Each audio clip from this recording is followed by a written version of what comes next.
Muy buenos días, hermanos. Hoy estamos miércoles de la 9ª semana del tiempo ordinario, miércoles 3 de junio del año 2020.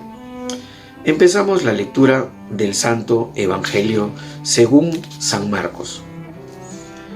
En aquel tiempo se acercaron a Jesús saduceos, de los que dicen que no hay resurrección, y le preguntaron: Maestro, Moisés nos dejó escrito: si a uno se le muere su hermano dejando mujer, pero no hijos, cásese con la viuda y dé descendencia a su hermano.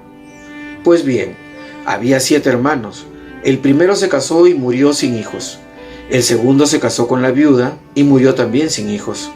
Lo mismo el tercero, y ninguno de los 7 dejó hijos. Por último, murió la mujer. Cuando llegue la resurrección y vuelvan a la vida, ¿de cuál de ellos será la mujer? Porque los 7 han estado casados con ella. Jesús les respondió: estáis equivocados, porque no entendéis la Escritura ni el poder de Dios. Cuando resuciten, ni los hombres ni las mujeres se casarán, serán como ángeles del cielo. Y a propósito de que los muertos resucitan, ¿no habéis leído en el libro de Moisés, en el episodio de la zarza, lo que les dijo Dios? Yo soy el Dios de Abraham, el Dios de Isaac, el Dios de Jacob. No es Dios de muertos, sino de vivos. Estáis muy equivocados. Palabra del Señor. Gloria a ti, Señor Jesús. Siguen, pues, en este caso los saduceos tratando de tenderle una trampa al Señor, ¿no? Ellos no creían en la vida después de la muerte y le ponían un caso, pues, difícil para que el Señor no tenga salida o nos explique algo que aparentemente no tiene sentido. Y que aún creyendo nosotros en la vida después de la muerte, nosotros creyendo en el cielo, estar en el paraíso con el Señor, estar como bienaventurados en la presencia del Señor por la eternidad, nos imaginamos pues esta estadía, esta ya etapa final y eterna ya al lado del Señor, con categorías, con situaciones de forma meramente humana. Nos lo imaginamos al cielo como si fuera esta vida, solo que tengo todo lo que quiero y soy feliz, ya no tengo problemas. Pero perdemos de vista algo muy importante: la lógica misma de la vida. Fíjense, en la vida todos sabemos, hay etapas. Tenemos una etapa cuando estamos en el nido, una etapa cuando estamos en primaria, secundaria, universidad, trabajo, de repente a los que estudian algún posgrado, maestría, ¿no? Matrimonio o órdenes sagradas. Es decir, un conjunto de etapas que implican que lo que se vivió en una etapa, por ejemplo, lo que vivimos en el nido, hoy no aplica, o sea, es totalmente distinto. Lo que vivimos en la universidad, hoy no aplica, es absolutamente distinto. Entonces termina una etapa, te gradúas, termina ahí y empiezas otra que tiene que ver muchas veces y muy poco con la anterior. Pero en nuestra vida después de la muerte pensamos que va a ser exactamente igual que la vida que hemos llevado aquí, solo que sin dolor, sin sufrimiento. Ahí estaríamos en un error grande, porque estaríamos cerrándonos a esas ganas, a esas ansias de poder contemplar los misterios de Dios. Finalmente es un misterio. Sabemos por el Señor que nos habla de que nos está preparando unas moradas muy lindas y hermosas, pero no sabemos exactamente, y no tenemos que saber ahorita exactamente en qué consiste, sino que estaremos con el Señor. Entonces, nosotros en la vida tenemos que frecuentemente tomar decisiones. Entre etapa y etapa, para vivir la etapa siguiente, hay que tomar decisiones. Para tomar decisiones implica pensar. Pensar qué es lo que voy a hacer. Y luego actuar en correspondencia. Hacer las acciones que correspondan a la decisión que he tomado. Habrá decisiones más grandes o más pequeñas. Es decir, qué carrera voy a estudiar, qué especialidad quiero, y luego hago lo que corresponde para poder obtener lo que yo quiero, aplicando un conjunto de virtudes, de ejercicios de fortaleza y de perseverancia. Es normal. Cuando la decisión aún es más grande y más grande, pues tengo que tomarme las cosas aún más en serio, tengo que pensármelo mejor y tengo que actuar luego fuerte. Para un matrimonio, por ejemplo, o para una orden sagrada, para dar ese paso de esos sacramentos, hay que pensarlo mucho. Muchas veces no lo pensamos. Y luego las cosas no se van a dar porque no lo hemos pensado bien y no hemos hecho las acciones que corresponden hacerlas para que ello ocurra. Pero ahora, si tomamos la decisión de que queremos ser salvados, que queremos abrirnos, queremos acoger a lo que el Señor nos está ofreciendo, que es la felicidad auténtica, plena y verdadera. Si queremos optar por esa decisión que es la más trascendental de todas las decisiones, pues tenemos que pensárnoslos bien. Tenemos que ver bien cómo estamos viviendo. Y entonces, una vez decidido, tenemos que vivir efectivamente en la verdad, en la caridad, en la lealtad. Tenemos que vivir para alcanzar lo que el Señor nos promete. Luego de nuestra muerte aquí en la tierra, tenemos que perseverar en una serie, vivir en una serie de actitudes, ¿no?, ayudados por la gracia para poder conseguir lo que anhelamos. Así, cuando muramos, es un coronarse. Todo ello en lo que hemos vivido toda esta vida, y allí pasaremos a la felicidad plena y absoluta. Pero el camino pues no es sencillo. Tenemos nuestras tendencias, tenemos nuestras inclinaciones. Todos sabemos y ya nos vamos conociendo a la vez que va pasando más el tiempo, que tenemos un conjunto de cosas que tenemos que trabajar. Las principales inclinaciones, vamos a hablar de tres fundamentales. La primera podría ser la madre de todos los pecados. Es decir, pecado siempre recordando como error gravísimo. Pecado como un error que es tan grave que nos desvincula de Dios. Se corta el enlace, el link con el Señor. Pierdo la amistad con el Señor. Entonces, este pecado grave se origina siempre por esta primera causa, la madre de todo, que es el egoísmo. Egoísmo. Todo para mí. Todo en función de mí. Todo de acuerdo a mi medida. Esto parece, ay, mira, esta persona es egoísta, ay, yo no soy egoísta. Cuidado, que en las mismas pastorales, en las mismas comunidades, ¿qué sucede? Cuando me dan a mí una responsabilidad, una actividad, esta tiene que adecuarse a mis criterios. Lo que me digan que yo haga tiene que ser lo que yo finalmente apruebe. Y yo tengo que sentirme súper bien con lo que estoy haciendo. Y la gente me tiene que reconocer lo que estoy haciendo.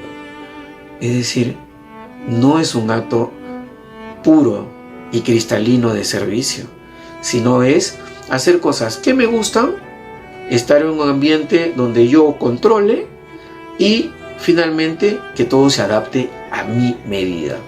Esto no puede pasar a cualquiera. O sea, acá nadie se libra.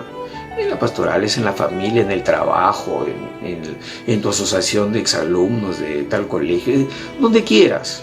Donde quieras, cuando esté el egoísmo, es donde se genera un conjunto de defectos y de vicios que lo único que van a hacer es dividir, separar, malograr todo lo bueno que se quiera hacer.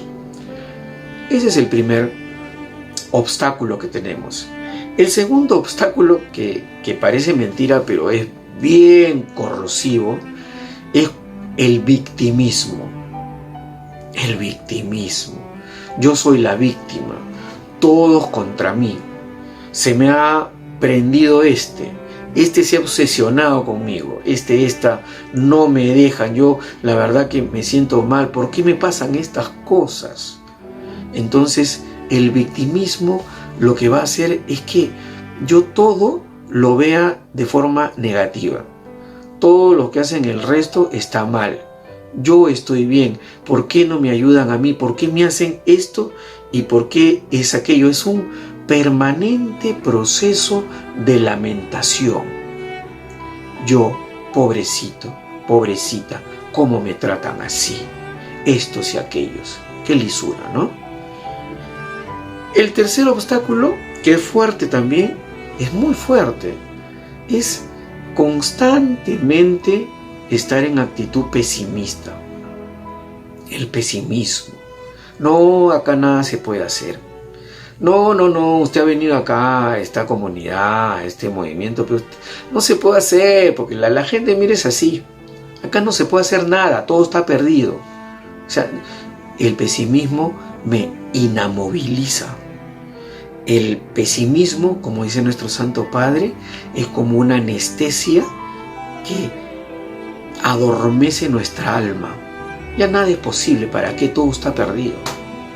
Y eso, estos tres factores que estamos hablando, egoísmo, victimismo y pesimismo, hermanos, hermanas, no es extraño, sino más bien muy frecuente, porque son cosas, tendencias, actitudes, maneras de ver las cosas que están en nuestra naturaleza, que está quebrada, que está dañada por el pecado original. Entonces tenemos que convivir con esas inclinaciones y fortalecernos para vencerlas. Eso es lo que pasa. No es sencillo, pues, el trabajo. Tan no es sencillo el trabajo que a la lectura del Evangelio de hoy vamos a ver la primera lectura que se nos da hoy día, que es la segunda carta a Timoteo, el capítulo 1. Refuerza mucho la idea de que estamos hablando de que el camino no es fácil al tomar estas decisiones si es que queremos llegar a la salvación, a la felicidad plena. Pablo, y voy a citar textualmente para no perdernos ningún detalle, Pablo le dice pues a su hijo en la fe, a su hermano Timoteo, ¿no? Le dice en el versículo número 6, le dice a Timoteo, y nos dice a nosotros, nos dice, reaviva el carisma de Dios que está en ti, reavívalo, ¿no? Cuando hacemos la parrilla, ¿no? Vemos que el fuego se apagó, pero están las brasas ahí, está el carboncito, quizá está medio blanquito, pero si nosotros acercamos la mano casi y se lo tocamos, nos vamos a dar una quemada terrible, porque todavía está vivo, sino que está casi medio muerto, está muriendo. Pues Pablo nos está diciendo, reaviva esa brasa, ese carisma, esos dones que tienes por dentro y con los cuales te ha creado el Señor. Reavívalos. Nos dice en el versículo 7, en el siguiente, Dios no nos dio un espíritu de timidez. Dios no nos dio un espíritu de timidez, sino que Dios nos dio un espíritu de fortaleza, un espíritu de caridad, un espíritu de templanza, dice Pablo. Templanza como moderación. Entonces, tenemos ese espíritu que Dios nos dio. Por lo tanto, en el versículo 8, Pablo nos dice, soporta los sufrimientos, porque la fuerza está en Dios. Y finalmente Pablo nos dice en el versículo 12, nos dice, porque yo sé bien en quién tengo puesta mi fe. Qué bonito, esto es como para escribirlo ahí, ¿no? En una sala, en un lugar en donde pueda verlo bien a menudo, ¿no? Yo sé en quién he puesto mi fe. Por eso es que soy capaz de perseverar. Por eso es que hago lo que hago. Por eso es que soy un contracorriente. Por eso que soy un revolucionario, porque para vivir en este mundo, hermanos, sabemos que hay que ser revolucionario, hay que ser contracorriente, porque la corriente ya sabemos cómo va. Ya hemos descrito en otras reuniones cómo va el mundo, ¿no? Con su hedonismo, su relativismo, sus ansias de poder. Bueno, pues nosotros somos contracorriente. Los antisistema de la historia, no de esta época, desde Cristo nuestro Señor. 2000 años de ser contrasistema, porque el sistema imperante, pasando por todas las épocas desde el Imperio de Roma, pasando por todo el medioevo y pasando por la modernidad y llegando hasta nuestros tiempos, siempre hemos estado contra la corriente, siempre. Así que lo hacemos con fuerza porque sabemos en quién hemos puesto nuestra confianza, en Dios. Ese es el mensaje de hoy día. Y la pregunta de hoy será que tenemos que tomar una decisión. Tenemos dos alternativas. Decidir por la felicidad, es decir, decidir por vivir una vida en Cristo, es decir, en caridad, en lealtad, ¿no? En el servicio. O prefiero tener una vida de esclavitud, basada en mis apetencias, mis egoísmos y todas las actividades consecuentes que se derivan de esta actitud de ser esclavo de mis propias pasiones. Escojamos inteligentemente, porque dentro de nosotros, dice Pablo, el Señor ha sembrado un espíritu no de timidez, sino de fortaleza, de caridad, de templanza. Hoy recémosle nuevamente a nuestra Santísima Madre, al corazón de María. Nos ponemos en presencia del Señor y le rezamos a nuestra Santísima Madre para que nos lleve como siempre hacia su Hijo, nuestro Señor Jesucristo, y en Él la felicidad plena, auténtica y verdadera. Oh corazón de María, Madre de Dios y Madre nuestra, corazón amabilísimo, objeto de las complacencias de la adorable Trinidad y digno de la veneración y ternura de los ángeles y de los hombres. Corazón el más semejante al de Jesús, cuya imagen más perfecta eres. Corazón lleno de bondad y en gran manera compasivo de nuestras miserias. Ah, haznos sentir ahora, oh Virgen piadosísima, la dulzura de tu corazón maternal y la fuerza de tu intercesión ante el de Jesús. Amén. En el nombre del Padre, del Hijo y del Espíritu Santo. Amén. Hermanos, hermanas, que tengamos todos un felicísimo miércoles de la semana novena del tiempo ordinario, miércoles 3 de junio. Y mañana, Dios mediante, nos volveremos a encontrar para seguir reflexionando sobre la palabra de Dios.